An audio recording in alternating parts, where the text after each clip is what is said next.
there. Hi. Hi, Hi. Mukta. Hi, Anna. Hi, everyone. Hello, everyone. Hello, Instagram. Welcome to Unraveling Chronic Pain. This is our episode number 7. My name is Mukta Chauhan. I'm a pelvic health physical therapist. I treat people with different conditions with bladder, bowel, sexual, and issues and pelvic pain. And with us is Anna. Hello, I'm Anna Holtzman. I'm a chronic pain recovery therapist and coach, also based in New York City. And today I'm not prepared at all because I didn't need to. We're going to talk about Anna's upcoming course, which is called Writing Writing to release chronic pain. Writing to release chronic pain, right? Yes. And my camera stand is wilting. Anyway. So yeah, I'm by the way, this is not a promotional live. Anna did not ask me to do this. I was really interested when she posted this on her page about that she's coming up with this course. I was like, this is perfect for our conversation as well. And she has been talking about journaling and, how to talk about or, come to terms with your repressed emotions. We've been talking about this for a while. So I think this is the perfect opportunity for us exactly to know what is she offering, how chronic pain can be relieved by journaling or writing. And I actually shared in my stories yesterday that I love to journal myself. And it's been a journey gradually. It's like my ability to kind of figure out my emotions, figure out exactly my thought process has improved so much with writing, with journaling. So I'm just curious to know about this. Yeah, and thank you so much for inviting me to talk about it on the live that we do together. I really am so honored. And I'm really, really excited to be offering this course. It's my first online course. The registration will open 1 week from today, next Tuesday, and it's called Writing to Release Chronic Pain. So for me as well, expressive writing it's only one of the many different tools that we can use in mind-body healing. For me, it's my favorite tool. It's been the one that's been the most transformative in my own recovery process, recovering from chronic migraines. And the way I'm going to describe this course is it's basically going to bring participants through 3 essential parts of the healing process. So the first one is getting familiar with the fear that is underlying the chronic pain, because pain is a signal sent to us by our nervous system when our nervous system is in fear because it is sensing some kind of threat, whether the threat is physical, emotional, social, or otherwise. So the first component is getting to know the fear, spending time listening to the fear and understanding where the fear is coming from. Like as if it's a person, kind of being the therapist to the fear. The second component is helping to calm and soothe the fear by offering it love. And the third component is imagining ourselves into a thriving future, into a thriving, courageous, joyful future. And those 3 components are woven in through guided mind-body exercises that involve the body and the mind, and most essentially through guided expressive writing practices.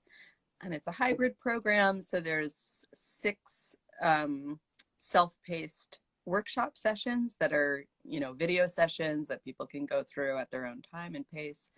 And then interspersed with that are 3 live group coaching sessions, so I can encourage people, be their cheerleader, answer their questions, facilitate discussion between the participants. And for this very first go round, I'm just inviting 12 people to join me. So if anyone watching is interested and wants to be a part of this, I really encourage you to get on my email list if you're not already, because that's where I will announce the registration opening up. Awesome. Can you, it's, what you explained is really helpful, but could you just elaborate upon a little bit more the process that it, like, like people write. I Yeah. think a lot of people journal. So is it some kind of like, is it just like how I said, haphazard writing and just letting everything out, your journal becomes a source to vent? Or is it like something getting to an understanding of exactly what's the source of your issue, or wherever Yeah. that, what is that emotion trying to tell you? Yeah, this is such a great question. Thank you for asking it, because yes, there are so many different styles of journaling.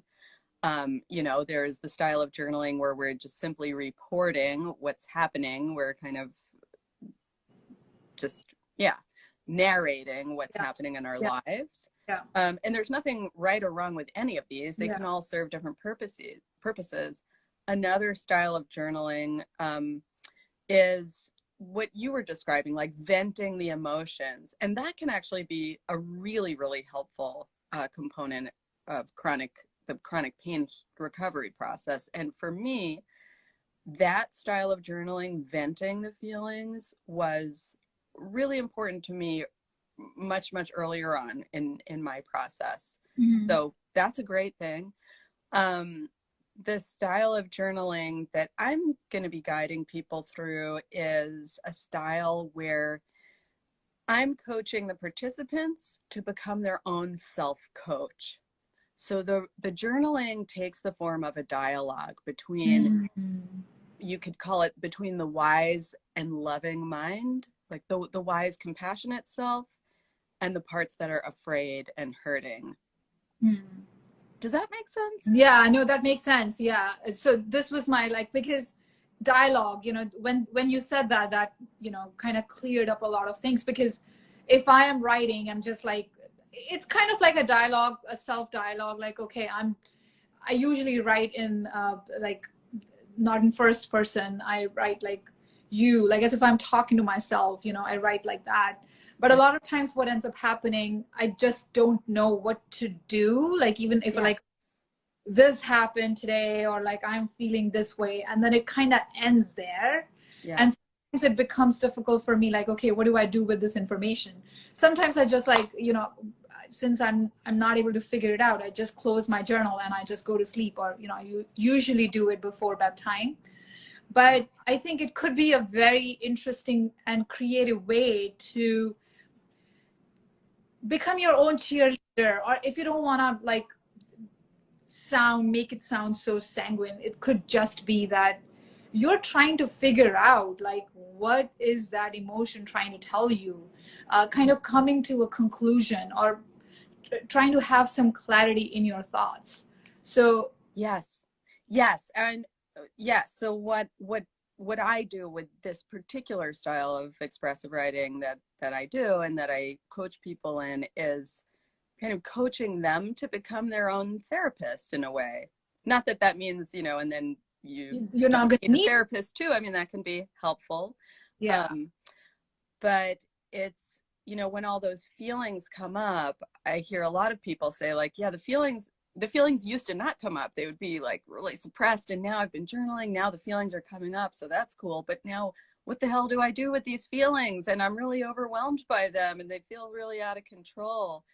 And what I say is that feelings, they Mhm. all want the same thing. They want love. It's like when you spill your guts to your best friend, you don't necessarily want them to fix the problems, and they probably couldn't fix the problems. But that feeling when you spill your guts to a good friend and they really get you and they allow you to have your feelings, And they don't just allow you to spin out with your feelings, but you could feel their warmth and love. And it's like, oh, finally, that's actually what Gets, we need. yeah, Yeah.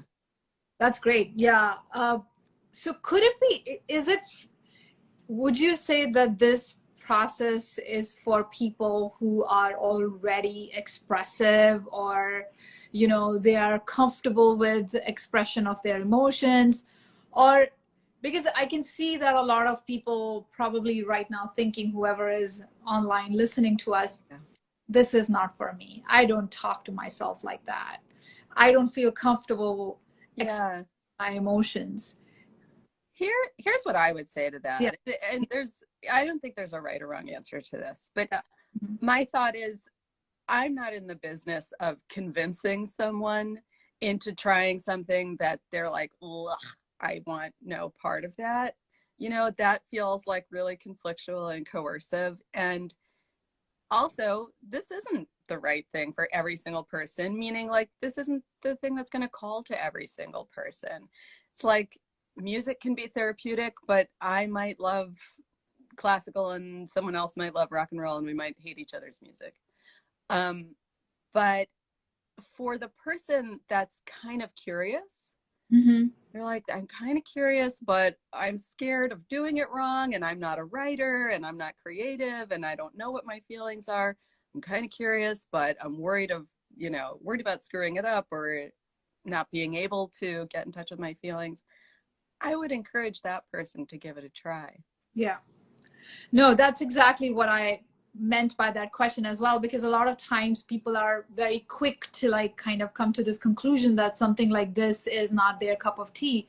But a lot of times this curiosity, like this openness of trying different things and see if, this might be a lot of times I started my journey with one thing, and then I tried another thing. And then I feel like after trying so many different things in combination, permutation and combination, now I feel like I have gotten to a point where I feel I know exactly what's going to work for me, and Yeah. and exactly in what state, Yeah.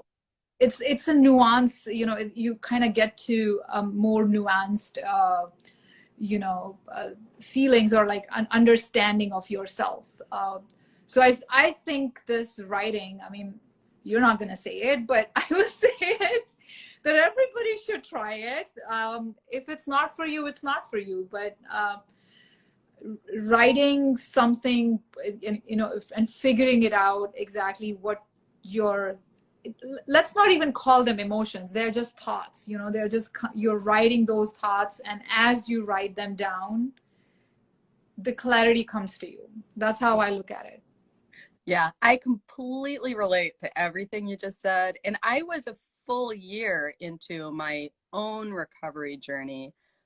I'd been hearing about it until I tried expressive writing. And I'd been hearing about it and I thought, okay, maybe, but yeah, not now. And, for whatever reason, it was a year in, then I was ready to try it. Yeah. And what you said about things unfolding from it, that's exactly it. I've had this experience so many times, and I've seen clients having this experience over and over again, where they're given the prompt, or I give myself a prompt, and then at the end, it's like, I had no freaking idea that's what was going to come out on the page. I had no idea. And it's just like, wow, that's so interesting that that's what came out. I should take this course. I would, going to help me. I mean, I don't have any chronic pain, but the process of, again, I think it's all about clarity, like that, taking the layers out one by one and getting to the core of the issue, I think resolves a lot of these, things that we are dealing with in life. And I think this is going to be a great resource for people. Yeah, it's just one of many different ways to be guided into a process of listening to yourself. Yeah. Yeah. And yeah, I think that's one key part, which could be, music, or like, there's so many ways people can relax, but how many different ways there are actually where you are paying attention to what your mind or what your body is trying to tell you. And what it really wants is to be paid attention to. Yeah, It's just exactly. the same thing that everybody wants, Yeah. to be paid attention to and given, care and attention. So, okay, last question.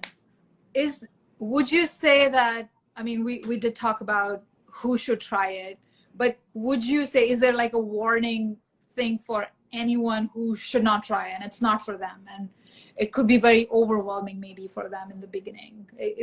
Um, Does that come to your mind? Anyone? Not really, not really. It's designed with the intention, pardon me, of it being a gentle invitation into the work.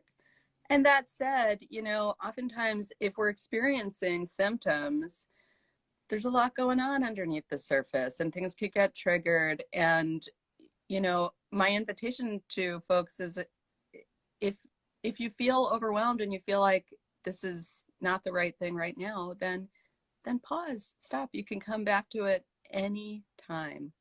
Yeah, that's a great point. And you can always, whatever you're learning in this journey or in this program, it's not like like if you don't immediately apply it in your life, you use it or lose it kind of thing. Yeah. You learn this, and then when you're ready, you can then apply it as well. That's another way of looking at it too.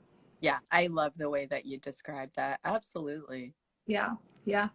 Thank you so much, Anna. Is there anything Thank you. to add or tell a little more about your course, please? I'm excited to encourage people. I love being that cheerleader for people and coaching them into being their own cheerleader. That's really the joy for me. And so I can't wait to have the opportunity to to be your cheerleader if you decide to join this. Yeah. I think you're going to be great. You are such a warm person, and you don't even have to say. I think anyone who is going to be joining you is going to have an amazing time, I think. Oh, thanks, Mukta. So, Well, I feel exactly the same way about you. so excited for you. This is your first course, and I hope you have many more to come and to offer people. Yes, and I hope you do too. One day. Thank you so much, Anna. You have a lovely day. Thank you, everyone who joined. Thank you, everyone. We are going to be back there on Tuesday, 12 p.m. Eastern Standard Time. If you guys have any questions, anything, or even a request for Anna to make another course, write to her, or write to me, and I can tell her. Thank you for joining us, guys, and have a lovely day. Thanks so much. Bye.